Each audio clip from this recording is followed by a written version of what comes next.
Azoul, bonsoir et bienvenue. Nous allons continuer de parler des élections municipales. C'est pour bientôt, c'est pour avril prochain, c'est la dernière de l'année. Et on reçoit M. Georges Sali, bonsoir. Bonsoir. Alors vous conduisez, vous êtes tête de liste du PSG dans la Seine-Saint-Denis. Voilà. Pas le PSG Foot, c'est un nouveau parti socialiste.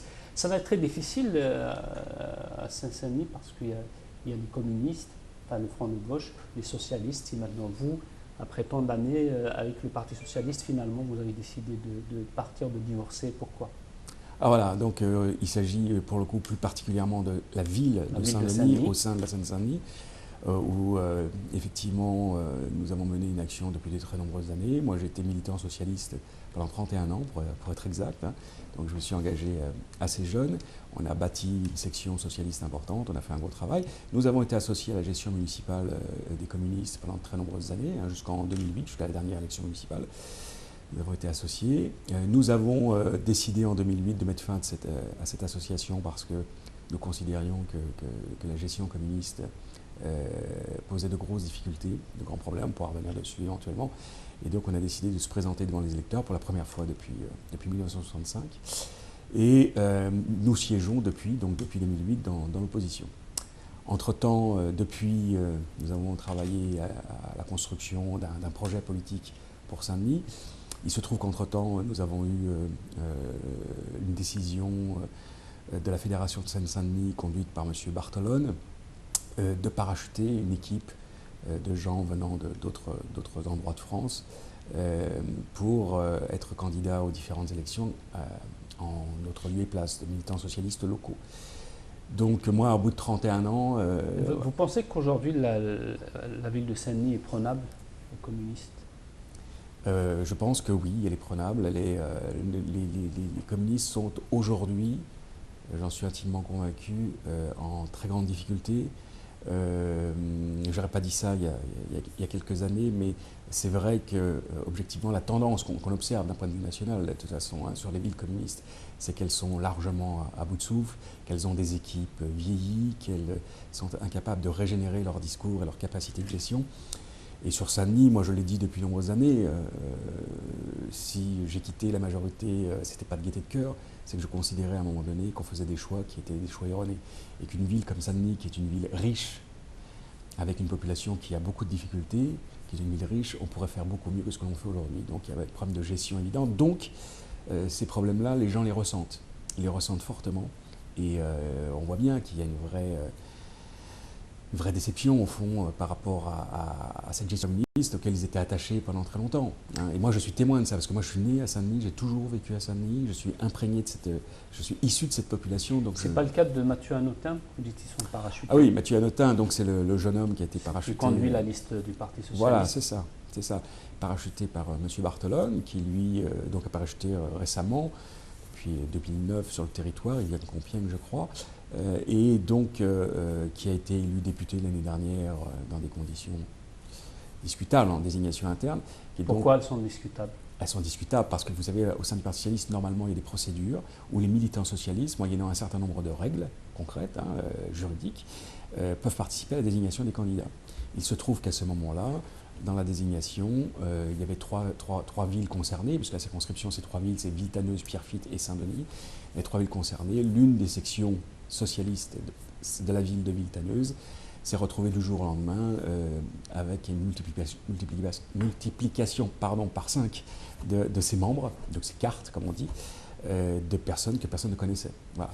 Et y compris les militants et élus de Villetaneuse qui ne les connaissaient pas et qui ont porté plainte d'ailleurs, qui ont déposé recours auprès de la direction nationale du PS, qui n'a rien voulu savoir parce que M. Bartolone a mis son veto, et par conséquent il a été désigné. Vous pensez que c'est M. Bartolone qui est derrière ça? Rien ne se fait au Parti socialiste sans l'accord de Claude Bartolone d'un point de vue général, et rien, mais définitivement rien ne se fait à la Fédération de Seine-Saint-Denis du Parti socialiste sans la décision totale, complète, intégrale de Claude Bartolone. Tout le monde le sait. Si je vous suis bien, c'est que Mathieu Hanotin a été candidat puis député grâce à de la triche dans le parti. Oui, bien sûr, oui. Oui, absolument. Notamment à Villetaneuse. Absolument. Ou avec accord de... De la triche par la triche, et la triche n'est pas possible au Parti socialiste sans une couverture d'un dirigeant national éminent du Parti socialiste. En l'occurrence, c'était Claude Bartolone, bien sûr. D'accord. Aujourd'hui, les candidats, vous l'êtes, le Parti communiste aussi. Est-ce que pourquoi vous n'avez pas peut-être préféré d'aller discuter ou rediscuter avec le Parti communiste, avec Didi Maya? Je sais que beaucoup de gens me posent cette question-là. La première question, c'est que, bon, comme on a décidé, alors que beaucoup de camarades socialistes ont été exclus du Parti socialiste sans aucune justification, ils ont reçu du jour au lendemain une lettre recommandée avec accusé de réception leur disant « vous êtes dehors du Parti socialiste ». Sans un début de commencement d'explication. C'est quand même fort de café, sans avoir la moindre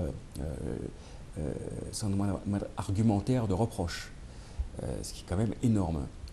On a décidé de ne pas baisser les bras et de former un nouveau parti politique, qui correspond d'ailleurs, je ne sais pas si vous avez suivi, à l'attente de plus de la majorité des Français dans ce pays qui souhaitent avoir apparaître de nouveaux partis politiques, sortir de ces vieux appareils. Donc on a créé un nouveau parti qui s'appelle le Parti socialiste de gauche, le PSG. Rien à voir avec le football, c'est vrai, mais le PSG, rassemble les socialistes qui se sentent socialistes, qui veulent rester socialistes, mais qui ont envie de voter pour autre chose qu'un PS qui, lorsqu'il est dans l'opposition, est plus à gauche que moi, tu meurs, et lorsqu'il est au pouvoir, pratique la même politique que la droite. Hollande, Sarkozy, aujourd'hui, on peut dire que c'est la même chose, sensiblement la même chose, voire par certains aspects. Vous trouvez qu'Hollande et Sarkozy, c'est la même chose? Ah bah oui, par certains aspects, c'est pire, monsieur. Je le pense profondément. Un ou deux. Bah, écoutez, lorsqu'on vous tient le discours sur la TVA, l'exemple de la TVA, lorsqu'on tient le discours sur la TVA, on avait dit que c'est l'impôt le plus injuste. On avait fait les manifestations, on avait du matériel, on diffusait des tracts, etc. Et qu'on arrive au pouvoir, on annule la décision, on la remet en place dans des conditions pires. C'est inacceptable. Sur la retraite, on s'était battu contre la retraite à plusieurs reprises, mais la dernière fois en 2010, où on avait dit que c'était une régression sociale absolument majeure, une déchirure du pacte national sur la retraite, et que 2 ans plus tard, ce sont les socialistes qui arrivent au pouvoir et qui mettent en œuvre une nouvelle réforme qui va exactement dans la continuité des réformes précédentes menées par la droite. Excusez-moi, c'est pire parce que c'est en plus de la trahison. C'est pas seulement, si vous voulez, aller dans la continuité des choses, c'est faire aussi le contraire de ce qu'on en avait promis aux gens. Et ça, c'est grave. Si je vous suis bien, la déception ne vient pas seulement de la liste et des élections municipales, et notamment le parachutage, comme vous dites, de Mathieu Hanotin, mais vous reprochez beaucoup de choses à François Hollande aussi. Oui, bien sûr. Le divorce, en fait, si vous voulez, vous avez vraiment raison. C'est-à-dire que j'ai un cheminement de 30 ans, on peut me le reprocher, on me l'a reproché d'ailleurs, parce que souvent on se dit, oui, mais bon, on fait avancer quand même un certain nombre de choses, d'un point de vue local, on est élu local, on fait avancer un certain nombre de sujets. On se dit, oui, là, on a une difficulté, mais il y a des contraintes. Il y a toujours de bonnes justifications, finalement, au fait de ne pas tenir ses promesses. Et puis il arrive un moment donné où c'est stop. Et le stop, il arrive à un moment donné, et la déchirure, le divorce, comme on disait, il arrive à un moment donné où c'est la conjonction de plusieurs choses qui font les choses. Et là, en l'occurrence, c'est 2 choses principales qui ont joué. 1, nous nous sommes battus contre vents et marées pour faire élire François Hollande. Chacun à sa place, très modestement, mais sur Saint-Denis, on était l'une des villes qui a fait l'un des plus gros scores pour François Hollande. J'étais président de son comité de soutien, on a fait du porte-à-porte, on l'a fait gagner d'ailleurs à la primaire, donc on obtenait ça. Et on voit un an plus tard, l'ampleur des dégâts, la déception considérable, et surtout pour moi, le fait de faire le contraire de ce que l'on avait promis. Ça, c'est le premier point. La deuxième chose, c'est qu'en parallèle, on a vu l'appareil du Parti socialiste s'enfoncer dans ce qu'on détecte depuis quelques années, et ça date depuis le congrès de Reims, c'est-à-dire depuis 2008, confirmé à Toulouse en 2012, au congrès 2012, c'est cet enfoncement du Parti socialiste dans des méthodes qui font qu'il ne respecte plus ses militants, je veux dire ses vrais militants, et qu'on a des bandes un peu organisées, largement formées par l'UNEF, l'ex-syndicat étudiant, qui forment des générations de personnes, hommes et femmes, qui sont des cadres qui agissent sans scrupules, qui foulent aux pieds les règles du Parti socialiste, ses statuts, ses propres règles, qui n'a aucun moyen de recours, et qui donc bafouent la légalité interne du Parti socialiste. Ces 2 éléments qui convergent font qu'on ne s'y retrouve plus, ni de près ni de loin, donc on sort et on crée autre chose. Harlem Désir ne fait rien aujourd'hui. Rien. Et je l'ai saisi, moi la plupart des dirigeants du Parti socialiste, je les connais, les dirigeants importants du Parti socialiste, je les connais, je les ai croisés à plusieurs reprises, voire très bien. Vous voyez, quand on a passé 30 ans dans une organisation politique, croyez-moi qu'on connaît du monde, tout le monde a détourné la tête. Tout le monde a absolument détourné la tête. Voilà. Donc je constate que dans le Parti socialiste, vous avez des éminents responsables qui peuvent faire des choses graves, être poursuivis par la justice, être condamnés par la justice, mais rester en responsabilité. Vous pensez à des noms, vous pensez à ça? Ah oui, on a Harlem Désir, il a été condamné par la justice. Jean-Christophe Cambadélis a été condamné par la justice. C'est notoire, tout le monde le sait. Vous avez plein de gens qui sont poursuivis et pourtant ils ne sont pas jetés du Parti socialiste, pas exclus du Parti socialiste, du tout, du tout. Et nous, comme ça, voilà, par le fait du prince, je crois que Mme Voynet, ici à Montreuil, a parlé de Don Bartolone, et où il y a eu un article dans Le Monde aussi sur ce registre-là. Je confirme, oui, c'est vrai. Aujourd'hui, pour vous, Bartolone, notamment le 93, c'est lui, qui décide. Oui, bien sûr. C'est un pouvoir absolu, c'est l'implantation d'équipes à lui, c'est vraiment un système qui est mis en place, qui bafoue totalement la démocratie. Nous avons un vrai gros problème qui vient par le Parti socialiste aujourd'hui, c'est la fédération du Parti socialiste aujourd'hui, et qui, malheureusement, comme le Parti socialiste est en situation de gérer les affaires du département, sans parler du reste, mais en tout cas du département en l'occurrence, pose un vrai problème de fonctionnement démocratique et républicain dans ce pays, et en particulier en Seine-Saint-Denis, oui, c'est vrai. Vous pensez quoi de Manuel Valls? Pas le plus grand bien. Moi, j'avais rien contre sa personne, proprement dit. Chacun a ses sensibilités au sein du Parti socialiste. Je me souviens de Martine Aubry qui disait qu'il n'avait pas sa place au Parti socialiste en 2010, vu ses positions droitières, etc. Elle l'a dit, elle était première secrétaire du Parti socialiste, c'est pas moi qui le disais. Bon, je faisais plus preuve de mansuétude parce que chacun a ses problèmes dans ses villes, etc. Moi, je ne porte pas de jugement sur les dossiers que je ne connais pas. Mais depuis qu'il est ministre, il est ministre de l'Intérieur de la République française, en charge des affaires, représente l'État français, ayant le soutien du Premier ministre, du Président de la République, qui a été réaffirmé à plusieurs reprises. Donc je ne peux pas faire comme si, et voilà, chacun ses problèmes. Et ça nous interpelle tous. Moi, j'en pense le plus grand mal, depuis qu'il a pris des positions que je trouve aller à l'encontre d'une promesse de François Hollande, qui était de dire « je veux apaiser le pays, je ne veux pas dresser les Français contre les Français ». Or, à de nombreuses reprises, Manuel Valls a pris des positions extrêmement brutales, extrêmement abruptes, notamment s'agissant des musulmans, sur la question du voile, sur la question il a parlé d'ennemis de l'intérieur, sans doute par emportement à un certain moment, en appelant même à la vigilance des citoyens, en disant de ne pas hésiter à signaler s'il y avait des gens qui avaient un comportement suspect, ce genre de choses, qui renvoient à des périodes extrêmement négatives de ce pays. Il n'y a pas si longtemps que ça. Moi, je pense qu'un homme d'État ne tient pas à ce type de discours. On est là pour rassembler les citoyens. Lorsqu'il y a évidemment des problèmes de sécurité publique, il faut les traiter, il faut identifier les gens, il faut lancer les procédures, laisser faire la justice, faire son travail, mais il ne s'agit pas de lancer des anathèmes sur des groupes entiers de population. Et vous avez parlé tout à l'heure du sondage des Français qui souhaitent de nouveaux partis. Est-ce qu'il faudrait peut-être d'autres partis, mais est-ce que les deux grands partis, notamment le PS et l'UMP, doivent revoir leur fonctionnement? On a vu aussi l'élection de Jean-François Copé, c'était l'histoire il y a quelques mois. Maintenant, vous parlez du Parti socialiste. Est-ce qu'ils doivent changer le fonctionnement? Non, mais vous avez entièrement raison. Moi, vous savez, j'ai eu la chance de faire des formations de sciences politiques quand j'étais jeune, la formation démocratique est un vrai sujet. Vous savez, la démocratie, ce n'est pas seulement des lois, une constitution, des principes qui sont posés, etc. Encore faut-il le faire vivre. Et les partis politiques concourent au suffrage universel, c'est l'un des articles importants de la Constitution. Et donc, à ce titre-là, ils bénéficient de financements publics pour leurs activités. En contrepartie de quoi, je considère que les partis politiques doivent rendre des comptes, y compris par la justice, dans leur bon fonctionnement interne. Parce que souvent, dans les statuts, vous avez des règles très, très, très fortes, avec des systèmes, des mécanismes permettant des recours en cas de conflit, de s'assurer que les règles sont bien respectées, etc., pour assurer l'égalité entre les différents, ceux qui militent, ceux qui participent, etc.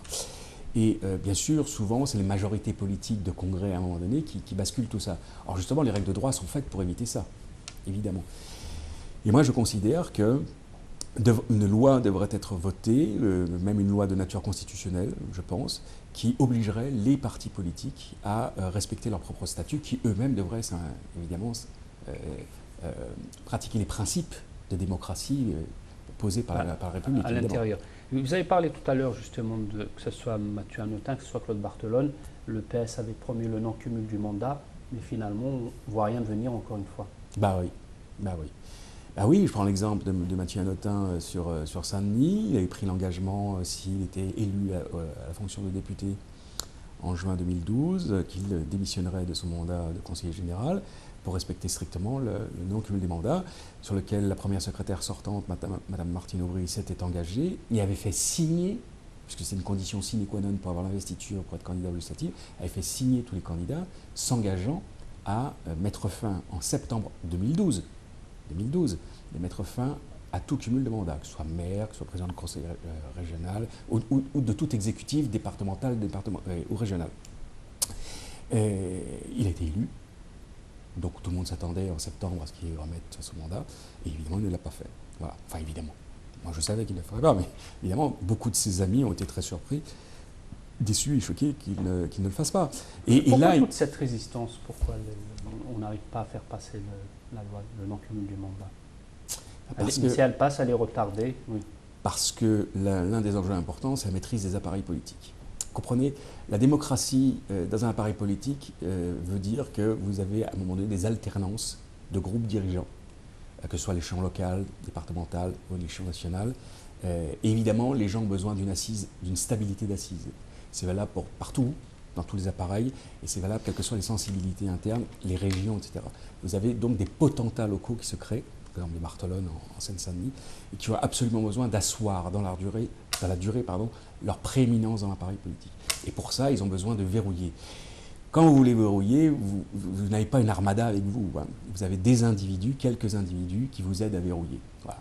Et donc là, c'est exactement ce à quoi on assiste. On a quelques individus qui font partie d'une équipe, d'une bande, je dirais, on organisé, et qui verrouillent l'appareil politique. Et donc pour ça, évidemment, le cumul des mandats, le non-cumul des mandats pose problème, parce que ça déstabilise ce système-là. Il y a un autre point aussi, c'est une promesse qui date de 80, le vote des étrangers aux élections locales. Finalement, encore une fois, jusqu'à maintenant, François Hollande n'a rien fait pour ça. Il ne tient pas sa promesse, on verra, il reste encore quelques années, mais ça va être difficile pour ce quinquennat. Vous avez beaucoup d'engagements comme ça, vous pourriez me les citer la plupart. On se retrouve à peu près dans la même situation. Effectivement, sur le droit de vote des étrangers, alors moi, ma génération, on a grandi, on a milité dans ce cadre-là, à chaque fois. Bon. Alors, le dernier pour lequel on a tourné la page, c'était avec Jospin qui a dit oui, mais le Sénat il le refusera, donc c'est pas la peine qu'on se lance dans la bataille, parce que de toute façon, comme le Sénat ne le votera pas, on ne pourra pas le faire. Bon, très bien, c'est pas la peine de créer des faux espoirs aux gens. Ça, c'était en 97-2002, rappelez-vous.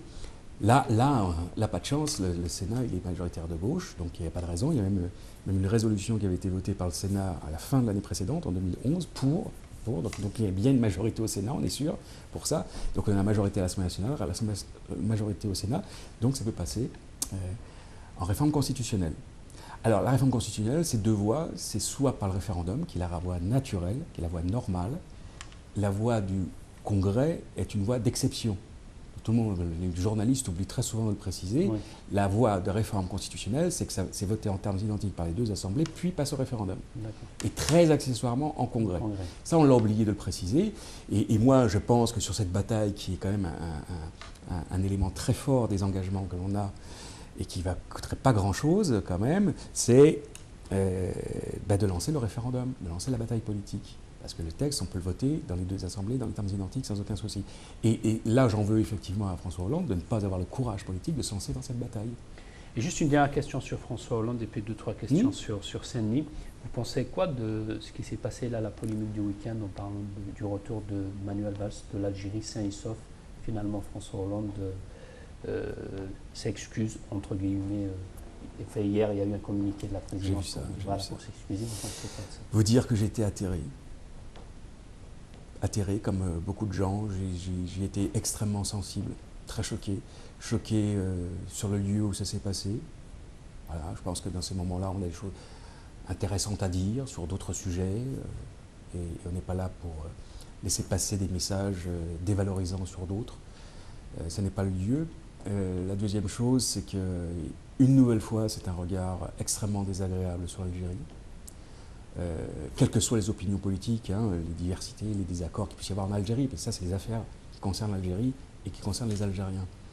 Mais ce type d'humour est tout simplement déplorable, méprisant vis-à-vis des Algériens, et qui renvoie, qu'on le veuille ou pas, à des vieux réflexes que moi j'appelle de nature néocoloniaux. Je le pense profondément, je vous le dis vraiment avec force, parce que je pense vraiment que ça renvoie à des ressorts vraiment néocoloniaux, et bon, qui n'est pas spécialement étonnant de la part de François Hollande, hein, il y a une histoire familiale lui aussi, mais franchement, ça m'a très profondément choqué. Mais je suis content qu'il ait quand même franchi l'étape de dire qu'il regrettait cette polémique. Alors, Saint-Denis, vous aviez dit tout à l'heure que c'est plutôt l'essoufflement des communistes qui fait que beaucoup de choses ne fonctionnent pas bien. Oui. Quand on parle de Saint-Denis, on parle un peu d'insécurité. Est-ce que c'est un cliché ou c'est vrai? Est-ce qu'il faut plus de policiers, plus de présence, plus de présence de l'État? D'abord, je parle en tant que citoyen. Moi, je vis à Saint-Denis, je vis dans le quartier de la Gare, où il y a eu des évolutions. Moi, je refuse toujours d'être dans les caricatures vis-à-vis des uns et vis-à-vis des autres. Hein. J'ai participé aux réunions de points que faisait le préfet, l'ancien préfet, M. Lambert, où tous les 6 mois il faisait un point complet de sécurité, il m'invitait. C'était très intéressant, on voyait la mobilisation des moyens de l'État pour essayer de rétablir la situation. Clairement, c'est pas du fantasme, c'est pas... Non, il y a un vrai problème d'insécurité importante, d'insécurité grave sur le territoire de la commune de Saint-Denis. Il n'y a pas que Saint-Denis, mais c'est vrai que c'est un vrai sujet, que l'État met un certain nombre de moyens, mais qui manifestement sont insuffisants. Il y a beaucoup à revoir, à la fois en termes répressifs et puis en termes de justice. Quoi, que la justice puisse jouer son rôle. Comme on avait dit à un moment, il faudrait un vrai plan Marshall, entre guillemets, pour la Seine-Saint-Denis. Sarkozy avait à un moment parlé d'un plan avec Fadela Amara, la rénovation urbaine avec Jean-Louis Bourlou, mais finalement on voit que rien n'a été fait sur le terrain, où il y a eu effectivement des choses. Ben voilà, non, ce qui est le plus étonnant, c'est que on véhicule une mauvaise image, et franchement c'est à tort. D'abord, elle est caricaturale d'un point de vue du territoire lui-même. Vous avez une Seine-Saint-Denis qui est riche et très bien portante, et vous avez une Seine-Saint-Denis qui est en grande difficulté, ça c'est vrai. Donc attention, ne parlons pas de la Seine-Saint-Denis en général. Donc c'est à tort qu'on projette une image négative de la Seine-Saint-Denis d'un point de vue général. 2, vous avez des territoires effectivement en difficulté, la commune de Saint-Denis en fait partie, pleine commune dans son ensemble, qui a effectivement des quartiers en difficulté. Il y a une politique de la ville qui est menée depuis de nombreuses années, quel que soit le gouvernement d'ailleurs, que ce soit la droite, que ce soit la gauche. Hein. C'est quelque chose, je vous rappelle, qui avait été amorcé dans les années 80, milieu des années 80 sous Mitterrand. Ça a été repris par la droite, puis par la gauche, puis par la droite, par la gauche. Donc depuis 30 ans, il y a un gros travail qui est fait. La politique de la ville, elle existe. Il y a 5 quartiers sur Saint-Denis qui sont en pleine rénovation, un plan global de rénovation, des gros travaux qui sont faits, etc. Et des moyens financiers ad hoc, hein, qui sont là, et voilà, il y a beaucoup de travail qui est fait. Donc, à la fois, l'État, la solidarité nationale fonctionne, il y a des gros moyens qui sont mis en place pour faire de la rénovation urbaine. Ça, c'est vrai. Les gens peuvent toucher du doigt parce que il y a des interventions dans les appartements, les espaces communs, l'entretien, les espaces extérieurs, de meilleures dessertes, tout genre de choses. Sauf que ça ne change pas la vie des gens. Voire même, les statistiques sociologiques montrent qu'il y a une dégradation de la situation des gens. Donc vous voyez, ce contraste, c'est qu'à la fois ce plan Marshall dont vous parlez un peu abusivement, mais en tout cas, des moyens sont mis sans pour autant changer la vie des gens.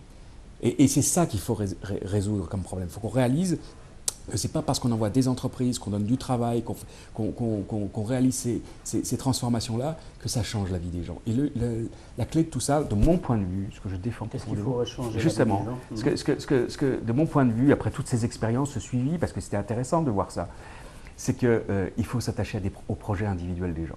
C'est-à-dire que les gens qui vivent là, il faut les aider à conduire des projets par eux-mêmes en s'en portant garant. C'est-à-dire que quand vous avez un jeune qui fait des études plus ou moins réussies, qui veut essayer de monter un projet, etc., eh ben, il faut l'accompagner et s'en porter garant. Garant auprès des banques, par exemple.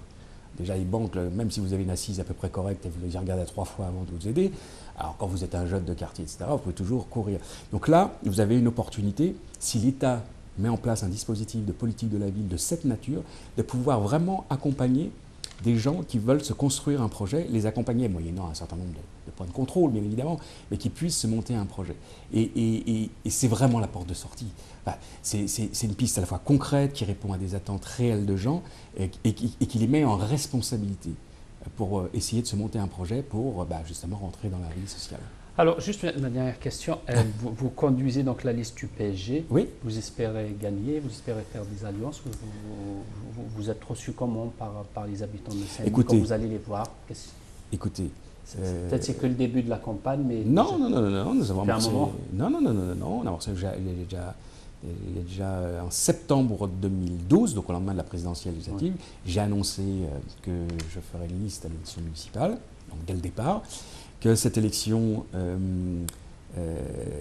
j'ai invité tous celles et tous ceux qui sont intéressés pour participer à cette aventure, parce que c'est une aventure, on crée un nouveau parti, on crée toute pièce, hein. On a fait une déclaration de principe, une charte éthique, tout ça à quoi on croit, voilà. Et figurez-vous qu'il y a du monde qui a répondu.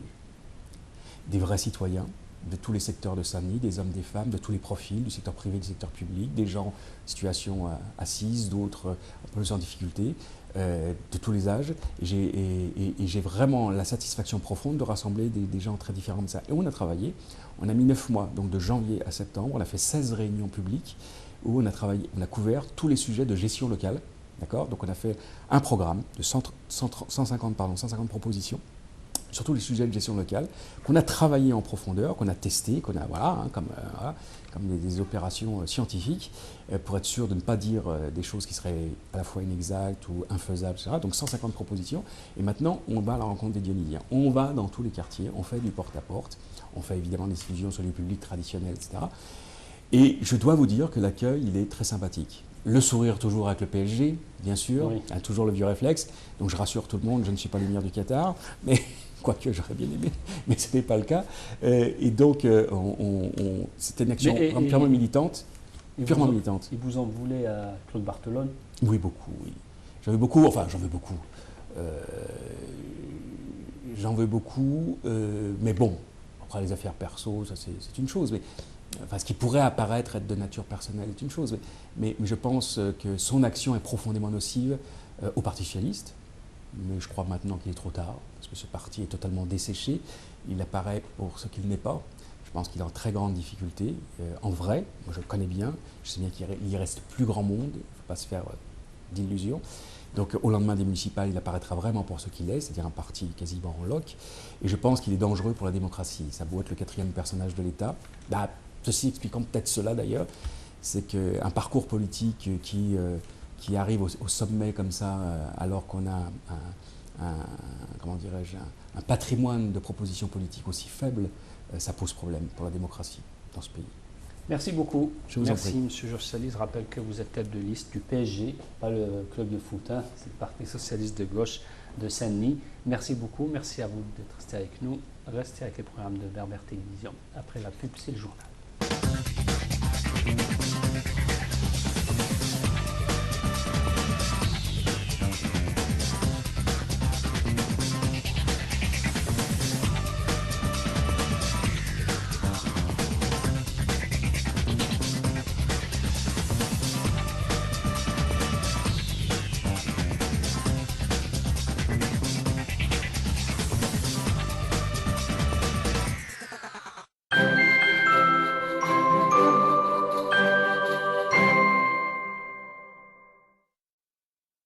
Aujourd'hui, on a tous une raison de plus, c'est la carte Azur Plus.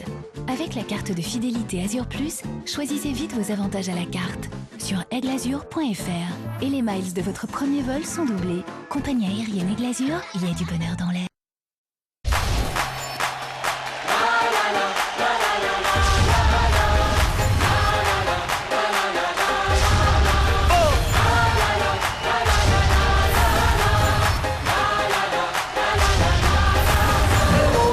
عيني الهانية لها أشنو باعث